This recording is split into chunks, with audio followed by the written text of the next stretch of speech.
Hi everyone, তো happy Sunday সবাইকে। জানি না ব্লগটা আমি কবে পোস্ট করবো, বাট দিনটা ছিল সানডের দিন। আর বাথরুমের আর বালতির লাইনটা একবার দেখো। বাথরুমের লাইন তো আমি ছেড়ে দিলাম, বালতির লাইনটা দেখো। দেন যেমন তেমন ঠান্ডা জলে স্নান করার পর যা যে কনসিকুয়েন্স আমাকে ফেস করতে হয়েছে সেটা আমিই জানি। তো যাই হোক, এখানে আমরা নিজেদের মতন মজা করছিলাম।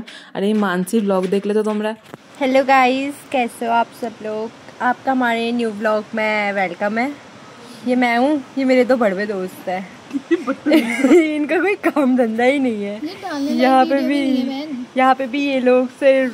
তো এখানে তো তোমরা মানসির ব্লগিং দেখলেই। দেন আমরা এখানে একটু শুয়ে পড়েছিলাম আর এখানে আমরা টাকাটাক খাচ্ছিলাম। আর জানো তো, জানি না কেন আমার কদিন ধরে শেজওয়ানের প্রতি একটা আলাদাই অবসেশন হয়েছে। তো আমি কুরকুরের সাথেও আমি শেজওয়ানটা খাচ্ছিলাম। আর এখানে তো খুবই ঠান্ডা পড়ে গেছে, ঠান্ডা মানে জম ঠান্ডা পড়েছে, হাত পা সব একদম সেই কাঁপে, জানো তো।